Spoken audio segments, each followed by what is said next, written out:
Hey, what's up, people? How you guys doing, man? I'm so excited to be making this video because I cannot believe it. The Sixers win the series.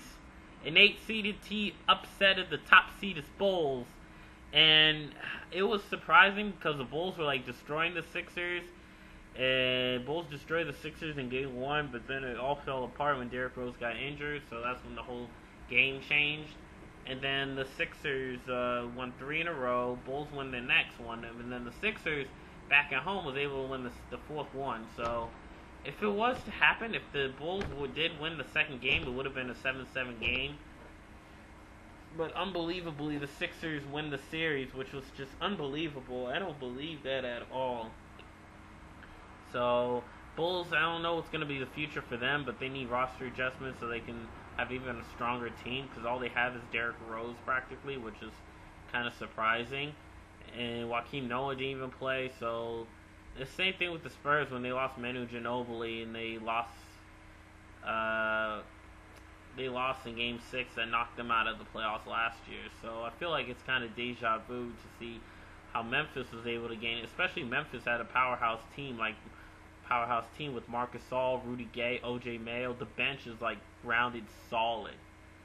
So I am pretty not at all surprised to see Memphis was able to beat the Spurs if they get past the Clippers, and then they could advance past the Spurs. I wouldn't be surprised if they do beat the Spurs, because the Spurs are an old team, but they're kind of an underdog. They're a top-seeded team. They're like the Patriots.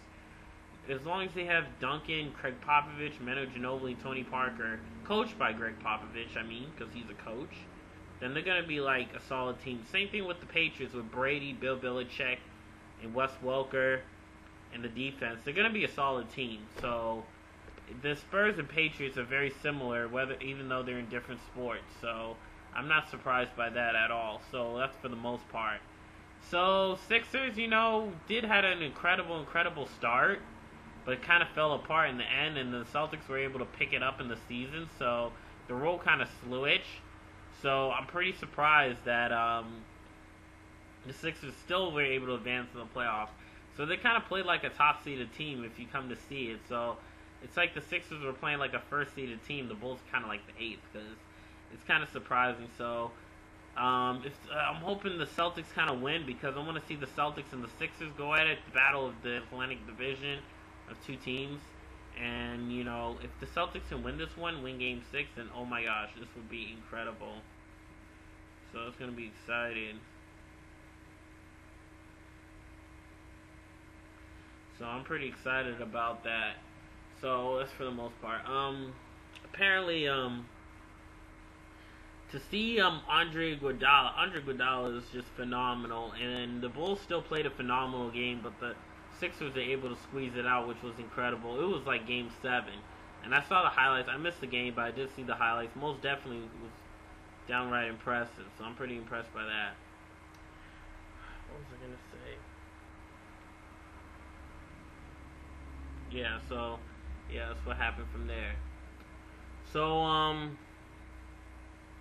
apparently, my thoughts on that, like, the game was just really incredible. So this is what makes the playoffs interesting, to see an 8-seeded team upset a top-seeded team in the playoffs, and to see how an underdog team could really go on top. So Memphis did force a Game 7 against the top-seeded Thunder, which was just phenomenal. Triple overtime. It proves how strong Memphis has really gotten as a 8th-seeded team, which was just downright impressive. So we can see if the Sixers can force a Game 7 triple overtime against the Celtics or the Hawks. So we'll see how it goes from there, but Sixers advance, so we'll see what happens from there. So that's what I'm going to say from there. I think it was downright impressive, but with Derrick Rose injured, that's what kind of the Bulls started to fall apart, because it was unexpected. So to see how the Sixers played out, the Sixers, it wasn't too surprising at all, but I thought there was going to be Game 7, and the Bulls can squeeze out and then get eaten alive out of the second round, but that didn't happen anyway. So those are my thoughts on the NBA playoff, on the Sixers beating the Bulls and winning the series. And that's what I'm going to leave at that. So, yeah, that's my video. So, I will talk to you guys later. Peace out.